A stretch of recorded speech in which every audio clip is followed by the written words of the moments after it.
आयावर chapter complete कर लेने के बाद अब हमारा जो अगला चैप्टर है वह 3 वर्ग है। और 3 वर्ग अगर हम सब ने पढ़ा है तो हम ये जानते हैं कि 3 वर्ग 3 वर्गों के ही आधार पर चैप्टर बना हुआ है। पहला है प्रथम वर्ग, फिर है द्वितीय वर्ग, फिर है तृतीय वर्ग।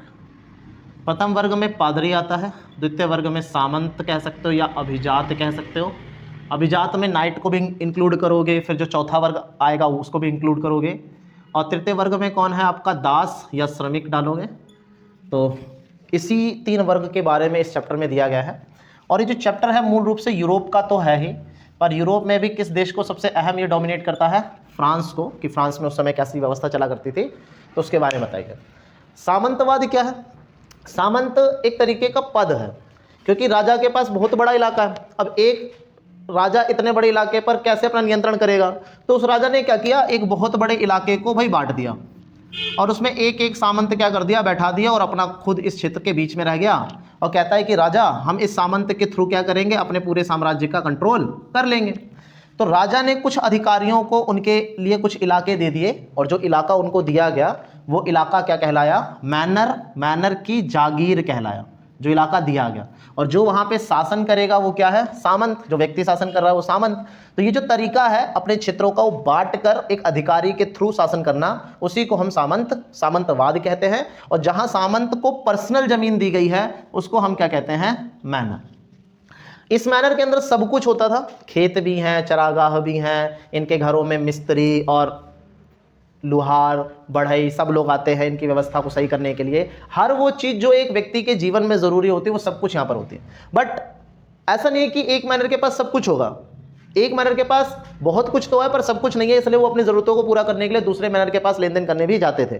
कई बार ऐसा होता था कि ये जो सामंत होते थे एक मैनर के, जब दूसरा सामंत उसको वो चीज़ नहीं दिया करता था तो आपस में कई बार ये लड़ाई भी लड़ लिया करते थे। एक सबसे इंपॉर्टेंट है नाइट वर्ग, जिसमें एक क्वेश्चन आता है फीफ करके। सामंतों ने इन नाइटों को अपने यहाँ एक ज़मीन दी थी जिसको हम कहते हैं फीफ। क्यों ज़मीन दी? क्योंकि जो नाइट लोग हैं ये घुमंतू थे पर इनको सेना की कला और शिकार करना आता था। तो सामंतों ने सोचा कि भाई इन लोगों को सेना की कला आती है और हमें एक सैनिक की ज़रूरत भी है, तो क्यों ना हम इन लोगों को अपने ही क्षेत्र में जगह दे दें और इनसे इनका जो यूज़ है वो हम कर भी पाएंगे और इनकी सेना की ताकत का यूज़ करके हम अपनी सुरक्षा भी कर लेंगे। तो ये जो नाइट है वो एक सैन्य वर्ग था जिसका प्रयोग सामंतों ने किया। फिर नाइट के जरिए तो सामंत सुरक्षित हो ही रहा है, पर साथ ही साथ नाइट के साथ साथ एक समूह और था जो सामंत की सुरक्षा करता था, वो था गायक। गायक कौन? जो लोग सामंतों की बढ़ चढ़कर बढ़ाई करते थे, कि भाई एक सामंत से पैसा लिया और उसके बारे में बहुत बढ़ चढ़ाकर बोला करते थे ताकि दूसरा जो सामंत है वो उससे डर जाए या उसका जो वर्चस्व है उसको स्वीकार कर ले। तो ऐसे कई सारे गायक 12वीं शताब्दी में भी दिखाई दिए, जब सामंतों को अपनी सुरक्षा के लिए ऐसे गायकों को अपनी गायक दीर्घाओं में या अपनी मीटिंग में या मनोरंजन के समय में बुलाना होता था। तो ये जब गायक आते थे तो अपने सामंत की जो है वो बढ़ाई करते थे दूसरे लोगों के सामने, ताकि अपने सामंत की जो ताकत है वो सभी के सामने रखी जा सके। नाइट में अगर एक बात और कहूं, ये जो नाइट है वो अपने सामंत के प्रति तो वफादार रहते ही रहते थे और दूसरे सामंतों को भी अपनी सैन्य सेवा दे सकते थे। बट अगर उनके सामंत पे बीच में हमला हुआ तो वो दूसरे को जो सेवा देने जा रहे हैं वो छोड़कर अपने सामंत के पास पहले आएंगे। कैथीड्रल नगर बहुत जरूरी है। इसी से जुड़ा हुआ एक छोटा सा क्वेश्चन रहता है, मठवाद क्या है? तो आपको पता है कि पूरा यूरोप ईसाई दुनिया है, पर ईसाइयों में भी कई सारे भाग हैं। जो सबसे प्रमुख ईसाई हैं वो है कैथोलिक ईसाई, और कैथोलिक ईसाई के ही अंदर फिर वाद विवाद में भी है। कुछ ने कहा कि भाई देखो कैथोलिक ईसाई के जो कई सारे लोग हैं वो लोग ना भोग विलास करते हैं, आलिशान जीवन जीते हैं और धर्म हमें ऐसा आलिशान जीवन जीने की गवाही नहीं देता, इसीलिए हम ना कैथोलिक से हटकर अपने ईसाई धर्म को अलग तरीके से लाएंगे।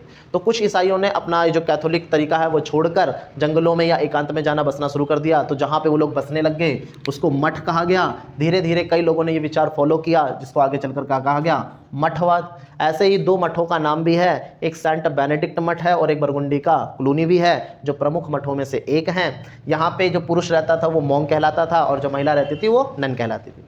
ऐसे ही मठ जब बड़े होने लग गए तो बहुत सारी जगहों पर हुए, तो मठ की जमीन पर ही जो पहले छोटा सा चर्च हुआ करता था वो धीरे धीरे बड़ा होने लग गया और मठ की जमीन पे बनने वाले चर्च को ही हमने क्या कहा, कैथीड्रल। और धीरे धीरे फिर मठ से जुड़े हुए लोग उस कैथीड्रल के आसपास बसने लग गए, जिससे वो कैथीड्रल धीरे धीरे उसके आधार पर क्या बनता चला गया, वो जब लोग बसने लगे तो वहां नगर बसने लग गया, इसी को कैथीड्रल नगर कहा गया। ये जो चर्च था अपने आप में इसकी विशेषताएं हैं, जैसे इस पे अभिरंजित कांच लगा हुआ था जिसमें बाइबल के चित्रों को उत्कीर्ण किया गया था। जब लोग अंदर शाम के टाइम पे पूजा करते थे मोमबत्ती से तो रोशनी बाहर की तरफ अच्छी से दिखाई देती थी, सुबह के समय पे जो सूर्य की रोशनी होती थी वो अंदर बहुत अच्छी दिखाई देती थी, और काफ़ी सारी कलाकृतियां भी इस कैथीड्रल में की गई हैं। तो ये क्वेश्चन भी बहुत इंपॉर्टेंट क्वेश्चन है। तीसरा वर्ग में आपको पता ही है, तीसरा वर्ग श्रमिक वर्ग है, बट यहाँ पे दो तरीके का वर्ग है। एक तो श्रमिक है सर्फ, जिसको कहते हैं दास, और एक है श्रमिक। तो इसमें आपको अंतर करके पढ़ना जरूर है। जो सर्फ है वो एक दास है जिसको खरीद लिया गया और उसको आप कैसे भी यूज कर सकते हो, और दूसरा है श्रमिक जिसको अलग तरीके से आपको ध्यान देना है। तो जब ये टॉपिक आप पढ़ोगे तीसरा वर्ग, तो इसमें आपको थोड़ा अंतर करके ध्यान रखना है कि सर्फ कौन है और श्रमिक कौन है। प्रथम वर्ग में जैसा कि आपको पता है, प्रथम वर्ग 3 भागों में बटा हुआ है। सबसे ऊपर होता है पोप, फिर होता है बिशप, फिर होता है पादरी।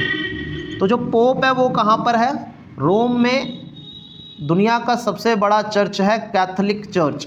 तो जो कैथोलिक चर्च के मेन अधिकारी हैं वो होते हैं पोप, फिर उससे सीख कर जो आगे ईसाइयों को फैलाते हैं वो कहते हैं बिशप, और बिशप में से ही वो लोग जो चर्च बनाकर रहते हैं उसको हम कहते हैं पादरी।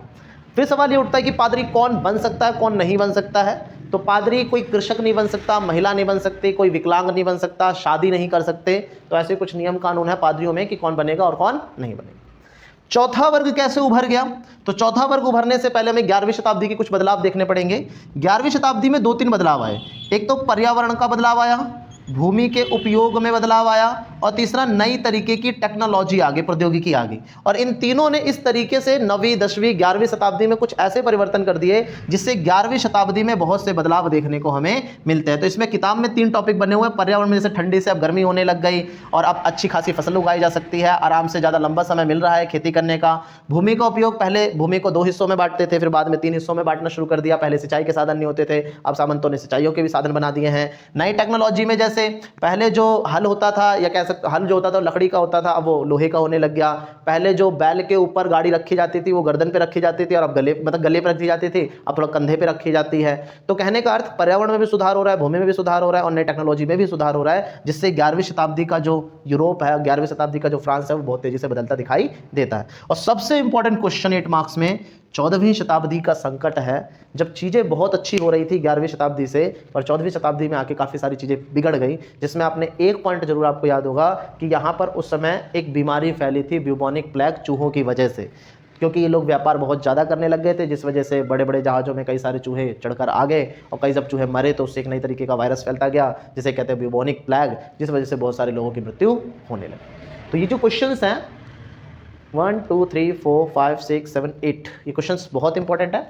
इसी के साथ साथ जो चौथा वर्ग जो अभी हमने छोड़ा, चौथा वर्ग कैसे उभरा, तो जब 11वीं शताब्दी में बहुत सारे बदलाव आएंगे तो कहीं ना कहीं उससे किसानों की स्थिति सुधरने लग गई, व्यापारियों की स्थिति सुधरने लग गई। तो इन्हीं किसानों में से कुछ किसानों ने बहुत पैसा कमाया, और उन लोगों ने बहुत पैसा जब कमाया तो अब ना ही वो किसान है, ना ही वो प्रथम वर्ग है, ना ही वो द्वितीय वर्ग है, तो कहीं ना कहीं वो एक नया वर्ग उभर कर आया जिसे व्यापारी वर्ग कहा गया, या कह सकते हो चौथा वर्ग। किताब में इसके लिए एक वर्ड लिखा गया है कि श्रेणी, गिल्ड क्या है या श्रेणी क्या है। तो ये क्वेश्चन 1 नंबर में भी आने के चांसेस होते हैं कि श्रेणी क्या है या चौथा वर्ग क्या है। वैसे ये 4 नंबर का क्वेश्चन है जो बहुत इंपॉर्टेंट है।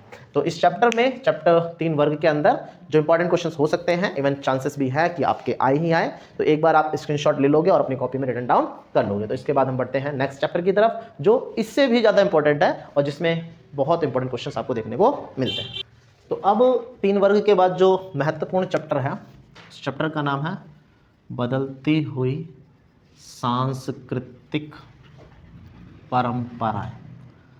जैसा कि आपने चैप्टर में पढ़ा ही होगा, ये चैप्टर लगभग आपको 14वीं से लेके 19वीं शताब्दी के बारे में बताएगा, और ये चैप्टर मूल रूप से इटली के बारे में और इटली से उभरने वाले मानवतावाद के बारे में चर्चा करेगा।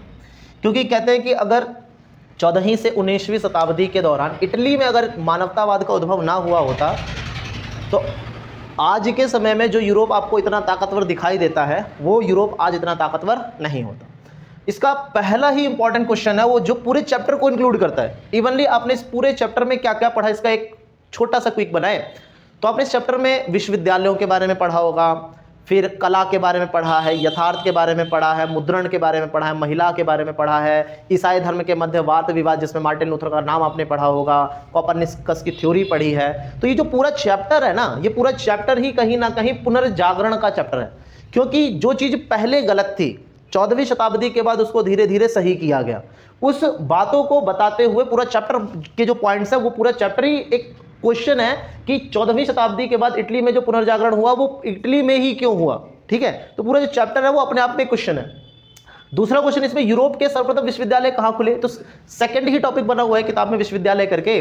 तो पादुआ बोलोनिया में विश्वविद्यालय खुले, यहीं पर क्यों खुले, क्योंकि विधि केंद्र मतलब सबसे अच्छा जो विधि केंद्र था वो यहीं था, सबसे अच्छी पढ़ाई जो कानून की होती थी वो यहीं होती थी। यहाँ से एक पढ़े लिखे व्यक्ति का नाम भी निकला जिसका नाम है फ्रांचेस्को पेट्रॉर्क, उनका नाम भी बहुत महत्वपूर्ण है, जो इटली के विश्वविद्यालयों से पढ़कर निकले हैं, पादुआ से निकले हैं। ईसाई धर्म के अंतर्गत वाद विवाद, ये बहुत बड़ा टॉपिक है। अगर आप किताब में देखोगे, इसमें जो मेन नाम है मैं उस पर चर्चा कर लेता हूँ। जैसे एक नाम आएगा आपका टॉमस मोर, फिर एक नाम आएगा इरास्मस, जिन्होंने चर्च को लूट खसोट की संस्था कहा है। मार्टिन लूथर जो है, उन्होंने कहा है कि देखो भाई, जो कैथोलिक लोग हैं वो ना लोगों को बोलते हैं कि अगर आपको ईश्वर की पूजा करनी है तो आपको चर्च में आना पड़ेगा, पर मार्टिन लूथर का कहना है कि ईश्वर को पूजना है तो आपको किसी चर्च में जाने की जरूरत नहीं है, आप तो मन से भी ईश्वर को पूज सकते हो। इनको मानने वाले एक दो लोग थे, मतलब दो क्या बहुत सारे लोग थे, पर दो लोगों का नाम है, एक है उल्रिक ज्विंगली और जो कैल्विन करके नाम लिखे गए हैं, जिन्होंने इनके विचारों को फैलाया है। इन्हीं के विचारों को एक समुदाय ने अलग तरीके से अपनाया, जिसे कहते हैं एनाबैप्टिस्ट समुदाय। हालांकि मार्टिन लूथर ने एनाबैप्टिस्ट समुदाय का कुछ अर्थों में तो समर्थन किया, पर उनके हिंसावादी तरीके का समर्थन नहीं किया। फिर इसी विचार को देखें तो कहीं ना कहीं ईसाई धर्म के बीच में जो वाद विवाद उठा है, उसने पूरे यूरोप की जो राजनीति है उसी को परिवर्तित कर दिया था। जैसे कि पहले इंग्लैंड में राजा रानी का महत्व नहीं हुआ करता था, इतना ज़्यादा चर्च का हुआ करता था, तो उन्होंने चर्च के महत्व को खत्म करके राजा के महत्व को ले आए। और फ्रांस के अंदर पहले राजा का महत्व हुआ करता था, उस चीज़ को खत्म करके उन्होंने लोकतंत्र का रास्ता अपना लिया। इसी में ईसाई धर्म में एक नया जो ईसाई पैदा हुआ, तो 3 तरीके के ईसाई हो गए। कैथोलिक, मार्टिन लूथर से निकलने वाले प्रोटेस्टेंट, जिसमें क्वेश्चन आता प्रोटेस्टेंट धर्म सुधार आंदोलन क्या था। फिर एक और वर्ग निकला जिसे कहा गया जेसुइट, जिसमें आप नाम पढ़ोगे सबसे लास्ट में सेकंड थर्ड लाइन में एक नाम है इग्नेशियस लोयोला करके।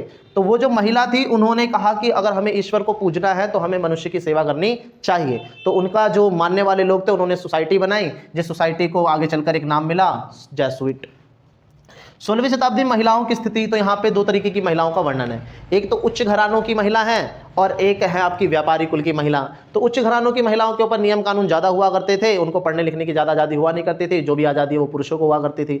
पर अगर व्यापारी कुल की महिलाओं को देखें तो वो भाई जो पुरुष थे उनके साथ कंधे से कंधा मिलाकर चलते थे। जब पुरुष नहीं भी होते थे तो उनकी दुकानों में बैठ जाया करती थी, लेन देन कर लिया करती थी और चीज़ें संभाल लिया करती थी। 2 महिलाओं का नाम बहुत अहम है, एक है आपका कसांद्रा फेदेले और एक है मंटुआ की महारानी मार्चिसा इसाबेला दी इस्ते। ये 2 महिला बहुत जरूरी हैं, आपको इसका नाम और इसके जो कंटेंट है वो जरूर पढ़ लेने हैं। फिर मानवतावाद से आप समझते क्या है और इसने यथार्थवाद और वास्तुकला को कैसे दिखाया। देखो, मानवतावाद क्या है, अगर हम ह्यूमैनिटीज बोले, जिसको हम आर्ट्स भी कहते हैं, ह्यूमैनिटीज भी कहते हैं, तो जब हम व्याकरण के बारे में, अलंकारों के बारे में, इतिहास के बारे में, दर्शन के बारे में अध्ययन करते हैं तो हम उसको मानवतावाद ही कहते हैं।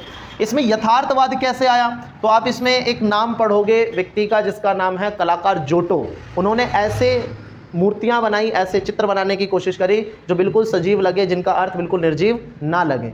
फिर वास्तुकला में 2 लोगों का नाम आप पढ़ोगे, एक है आपका फ्रांचेस्को बर्बारो करके एक नाम है और एक नाम और भी है। इस टॉपिक में, वास्तुकला वाले ही टॉपिक में आप देखोगे तो आपको मिल जाएगा। तो यथार्थ वाले टॉपिक में भी एक नाम है, एक नाम और भी है यथार्थ में, आंड्रियस वेसेलियस करके, जिसने पहली बार मनुष्य के शरीर का चीरफाड़ करके ये जाना था कि मनुष्य के अंदर के शारीरिक संरचना का जो आकार है वो क्या होता है। और वास्तुकला में भी 2 नाम है, एक फ्रांचेस्को बर्बारो है और एक व्यक्ति का नाम और भी है जो बहुत इंपॉर्टेंट है। फिर मुद्रण मतलब क्या होता है, छपाई, प्रिंटिंग, जिसमें एक व्यक्ति का नाम आपको मिलेगा जोहानेस गुटेनबर्ग। इससे संबंधित क्वेश्चन कई बार पूछा गया है कि जोहानेस गुटेनबर्ग ने क्या भूमिका निभाई है। जोहानेस गुटेनबर्ग कौन थे, तो जर्मनी के रहने वाले थे, जिन्होंने दुनिया का पहला छापाखाना खोला था और इनके छापाखाना खोलने की वजह से दुनिया के अंदर प्रिंट मीडिया आया और प्रिंट के जरिए जो भी विचारक अपने विचार रखते थे वो अपने विचारों को प्रिंट करवा के दुनिया में फैला सकते थे, जिससे धीरे धीरे मानवतावाद का फैलाव भी हुआ। कोपरनिकस क्रांति, इन्होंने तो एक ऐसा सिद्धांत दे दिया जिन्होंने पूरी दुनिया की समझ ही बदल दी। जिस सिद्धांत को आपने किताब में जरूर पढ़ा होगा कि पहले के जो धार्मिक लोग थे वो ये कहते थे कि भाई सूर्य घूमता है और पृथ्वी एक जगह रहती है, क्योंकि पृथ्वी पर बोझ बहुत ज़्यादा हो गया है इसलिए वो टिकी रहती है। पर जो कोपरनिकस की अपनी रिसर्च थी उसमें ये बात पता चली कि भाई जो कोपरनिकस कह रहे हैं कि वो ज़्यादा सही है कि भाई सूर्य एक तरफ रहता है और चारों मतलब सारे जो ग्रह है वो उसके चारों तरफ घूमते हैं। इस बात को आगे चलकर जोसेफ रेटिकस है और गैलीलियो गैलीली है और फिर न्यूटन है, इन सब लोगों ने क्या किया, प्रमाणित किया कि हाँ भाई ये जो सिद्धांत है वो बिल्कुल सही है, इसमें कोई भी गलती नहीं। इस चैप्टर में मैं दोबारा आपको कह रहा हूँ, ये क्वेश्चन 14वीं शताब्दी का पुनर्जागरण या फिर कहो यह पुनर्जागरण इटली में ही क्यों हुआ, ये पूरा चैप्टर बेस्ड क्वेश्चन है। चैप्टर में जितने भी पॉइंट्स बने हुए हैं उसको आप एक एक पॉइंट्स बना लोगे और उसके कुछ कुछ बातें लिखोगे तो आपको ये पूरा chapter as a question complete हो जाएगा। तो ये जितने भी इंपॉर्टेंट क्वेश्चंस हैं वो हैं और इन्हीं में से ही एक एक नंबर के भी क्वेश्चन बन जाते हैं, दो दो नंबर के भी क्वेश्चन बन जाते हैं। आपको बॉक्सेस भी इस चैप्टर में बहुत सारे हैं, वो बॉक्सेस भी बहुत ध्यान से पढ़ने हैं क्योंकि कई बार क्वेश्चन इन बॉक्सेस इस चैप्टर के बॉक्सेस से भी बनने के चांसेस होते हैं। तो एक बार आप स्क्रीनशॉट ले लीजिए, 1 2 3 4 5 6 7 प्रश्न है इसके अंदर, तो आप इन पर जरूर ध्यान दें ताकि ये भी आपके पेपर में अगर आए तो आप इसको अच्छे से कंसिडर्ड कर लें। आखिरी के जो 2 चैप्टर रहते हैं वो सेकेंड टर्म में आपके पूछे गए हैं और जनरली कई बार स्टूडेंट्स ये सोचते हैं कि फर्स्ट टर्म तो हमने पहले ही दे दिया था, तो कुछ जो चैप्टर फर्स्ट टर्म में आए थे क्या उसमें से इंपॉर्टेंट क्वेश्चंस आएंगे या जो लास्ट में हम कर रहे हैं उसमें से इंपॉर्टेंट क्वेश्चन आएंगे। तो चांसेस यही होते हैं कि जो आपने सेकंड टर्म में चैप्टर्स पढ़े हैं उससे ज़्यादा क्वेश्चंस इंपॉर्टेंट पूछे जाते हैं या हाई मार्क्स के जो क्वेश्चन है वो ज़्यादातर सेकंड टर्म के चैप्टरों से ही पूछे जाते हैं। तो ये जो आधुनिकीकरण के रास्ते वाला चैप्टर ये बहुत इंपॉर्टेंट है, इसमें से 8 मार्क्स का आना ही आना होता है। हर टीचर्स या जो भी आपका यूट्यूबर्स है अगर आपको कंसिडर्ड करेगा तो 8 मार्क्स का अगर क्वेश्चन किसी चैप्टर में से बनता है तो वो सबसे लास्ट चैप्टर है आधुनिकीकरण के रास्ते। 2 क्वेश्चन सबसे इंपॉर्टेंट है जिसके बेस पर ही सारे क्वेश्चन बनते हैं, जिसमें एक अगर आपने इसका थोड़ा सा अध्ययन करा है तो आपने जापान का इसमें अध्ययन करना है और चीन का अध्ययन करना है जो सबसे मेन है। हालांकि इसमें ताइवान भी है, दक्षिण कोरिया भी है, वो भी आपको पढ़ना है, ऐसा नहीं है कि छोड़ देना, वो भी आपको पढ़ना है। बट 8 मार्क्स का जो क्वेश्चन बनता है वो जापान से एक कॉन्सेप्ट है मेजी करके, ये क्वेश्चन बहुत इंपॉर्टेंट है। जो जापान के मेजी पूरा का पूरा मेजी पुनर्स्थापना का कॉन्सेप्ट बना हुआ है, वो मेजी पुनर्स्थापना का कॉन्सेप्ट आपको याद करके चलना है, जिसमें एक नीति है फुकोकू क्योहे करके की नीति है, वो भी आपको याद करनी है। हालांकि पूरा ही याद करना है, अगर 8 मार्क्स से क्वेश्चन आता है तो पूरा आता है कि भाई मेजी पुनर्स्थापना ने जापान के भविष्य को किस तरीके से परिवर्तित कर दिया। चीन में क्वेश्चन 8 ही मार्क्स का आता है पर 2 तरीके से आ सकता है। एक क्वेश्चन आता है सन यात सेन का, सन यात सेन का बहुत इंपॉर्टेंट क्वेश्चन है कि सन यात सेन कौन थे और इसके 3 प्रमुख सिद्धांत कौन थे, बहुत इंपॉर्टेंट क्वेश्चन है। और इसी चीन से जुड़ा हुआ एक क्वेश्चन है कुओमिंगतांग का, कुओमिंगतांग, जिसकी ये पार्टी का नाम है और इसके अध्यक्ष हुआ करते थे जिनका नाम है चियांग काई शेक, जिन्होंने आगे चल के ताइवान का निर्माण किया था। तो जो ताइवान का टॉपिक है वो इसी से रिलेट करता है। तो चीन के अंदर आपको 2 टॉपिक बहुत जरूरी पढ़ने ही पढ़ने हैं, मेजी जरूर पढ़ना है। और एक क्वेश्चन ऐसा जाता है कि जापान का पश्चिम के प्रति क्या सोच थी, तो 1-2 व्यक्ति के नाम है जैसे मियाके सेत्सुरु फुकुजावा युकिची, ये 2 का नाम है, बहुत इंपॉर्टेंट है, तो वो भी आपको पढ़ लेने हैं। तो इस चैप्टर से आपको 8 मार्क्स के लिए कंटेन करना है, तो ये दोनों क्वेश्चन आपको किसी भी हाल में छोड़ना नहीं है। सबसे आखिर में अगर बात करें तो मूल बाशिंदों वाला जो चैप्टर है, ये आपको पता है कि पूरा का पूरा मूल निवासी के ऊपर बना हुआ चैप्टर है।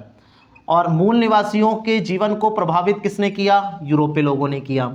मूल निवासी कहाँ कहाँ की इसमें बात की गई है, तो एक अमेरिका के मूल निवासी की बात की गई है और दूसरा ऑस्ट्रेलिया के मूल निवासी की बात की गई है। और दोनों में लगभग कॉमन बात है कि यूरोपीय लोग जमीन तलाशने के नाम पे, संसाधन तलाशने के नाम पर अमेरिका में भी गए और ऑस्ट्रेलिया में भी गए, और वहाँ के जो भी मूल निवासी हैं उनको बेवकूफ़ बना के उनकी ज़मीनें छीन ली, उनकी संपत्तियाँ छीन ली और उन पर कब्जा कर लिया। फिर उन्हीं को कब्जा करके दास बना के दुनिया के दूसरे कोनों में उनका इस्तेमाल किया। और हर जगह, चाहे वो अमेरिका हो चाहे वो ऑस्ट्रेलिया हो, दोनों जगह जो मूल निवासी का शोषण हुआ है। हालांकि अमेरिका में आज एक भी मूल निवासी आपको नहीं दिखाई देगा, पर ऑस्ट्रेलिया के अंदर आज भी कुछ मूल निवासी आपको दिखाई दे जाएंगे। इस चैप्टर में ये जो क्वेश्चन है, एक बेसिक सा क्वेश्चन बनता है कि मूल निवासियों की जिंदगी को यूरोपीय लोगों ने कैसे प्रभावित किया और उसका इंपैक्ट उनके जीवन पर क्या पड़ा। और सबसे इंपॉर्टेंट क्वेश्चन जो इस चैप्टर में से आने के चांसेस रहते हैं वो क्वेश्चन है गोल्ड रश। ये क्वेश्चन कई बार आया हुआ क्वेश्चन है। इसमें एक व्यक्ति होता है जो बहुत गरीब होता है, स्कॉटलैंड का। वो व्यक्ति बहुत गरीब है पर सोचता है कि मैं कैसे अमीर बन जाऊं। उस समय की दुनिया में बहुत सारे स्कॉटिश लोग, बहुत सारे यूरोपीय लोग अमेरिका जा रहे होते हैं बड़े बड़े जहाज़ों में व्यापार के नाम पर। तो वो व्यक्ति भी क्या करता है, चला जाता है अमेरिका और देखता है कि वहाँ पे जो मूल निवासी है उनके पास तो बहुत सारा सोना है। तो वो मूल निवासियों से दोस्ती करके सोना इकट्ठा कर लेता है और अपने आप को बहुत अमीर कर लेता है। जब ऐसी खबर मतलब इनके यूरोप के लोगों को पता चले कि वहाँ जाके तो लोग अमीर हो जाते हैं, तो बहुत सारे यूरोपीय लोग उनके पीछे पीछे जाने लगे, जिस वजह से गोल्ड रश की वजह से कैलिफोर्निया जगह है, कैलिफोर्निया में काफ़ी सारी टेक्नोलॉजी का डेवलपमेंट भी होने लग गया, जैसे कि रेलवे लाइन बिछाई जाने लग गई। धीरे धीरे अमेरिका की स्थितियाँ सुधरी और एक समय के बाद अमेरिका आज़ाद हुआ। जब आज़ाद हो गया अमेरिका तो एक क्वेश्चन इसमें आता है फ्रंटियर।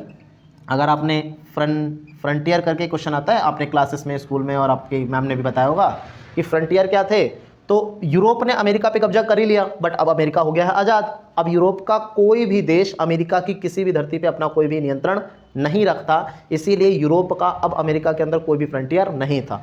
इसलिए अब अगर यूरोप को आगे साम्राज्य बढ़ाना था तो अब यूरोप तो नहीं बढ़ा सकता, बट यूरोप के जो लोग अमेरिका में आ गए हैं अब वो लोग नए साम्राज्य की शुरुआत करते हैं। इसीलिए वो क्या करते हैं, फिलीपींस पर कब्जा कर लेते हैं, और फिलीपींस पे कब्जा करने की कोशिश करते हैं, और कुछ और द्वीप हैं वहाँ पर भी कब्जा करने की कोशिश, जैसे हवाई द्वीप है उस पर भी कब्जा कर लेते हैं। तो दो क्वेश्चन ही सबसे इंपॉर्टेंट है, एक गोल्ड रश का क्वेश्चन बहुत इंपॉर्टेंट है, बाकी 1 मार्क्स के क्वेश्चंस आपके पास होंगे। आप कीवर्ड्स अगर आप बनाते हो साइड में जो बॉक्सेस होते हैं वहाँ पे भी होते हैं। तो 1 मार्क्स के क्वेश्चन, 2 मार्क्स के क्वेश्चन आपको बुक रीड करके जरूर देख लेने हैं, क्योंकि 1 मार्क्स भी आपको पता ही है कि एटलीस्ट 20 क्वेश्चन या 12 क्वेश्चन ऐसे आते हैं जो 1 मार्क्स एमसीक्यू टाइप्स होते हैं। 2 मार्क्स के भी क्वेश्चन 8-10 मतलब 4-5 क्वेश्चन आते ही आते हैं। तो आपको 1 मार्क्स 2 मार्क्स के लिए बुक जरूर रीड करनी है, साइड बाय साइड जो बॉक्सेस हैं वो भी जरूर रीड करने हैं, और जितने भी इंपॉर्टेंट क्वेश्चंस हो सकते हैं इस पूरे 7 चैप्टर्स के अंदर, 4 मार्क्स में, 8 मार्क्स में, ओवरऑल सब कुछ हमने कंडक्ट कर लिया है। तो आप जरूर सारे चैप्टर्स के जितने भी क्वेश्चन हैं उसको एक बार कंसीडर करें। मोस्ट प्रोबेबली यही है कि इन चैप्टरों में से जो भी क्वेश्चन आपको दिए गए हैं उसी में से पेपर में लगभग क्वेश्चंस आ ही जाएंगे। तो आपके लिए बहुत बेनिफिशियरी रहेगा कि आप इस वीडियो को देखें और अच्छे से थोड़ी सी तैयारी ज़रूर कर लें।